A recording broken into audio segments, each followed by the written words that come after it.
Sir, kapag po ba hindi na-update at walang latest na contract sa Kiwa, saan po ba i-base ang pag-calculate ng end of service benefits?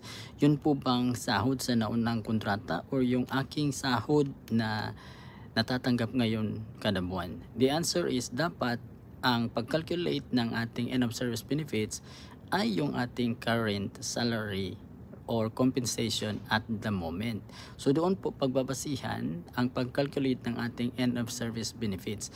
Hindi po yung naunang kontrata na sahod natin dahil most likely ay nag-increase or meron na pong mga dagdag na ating natatanggap dahil matagal na po tayo sa kumpanya.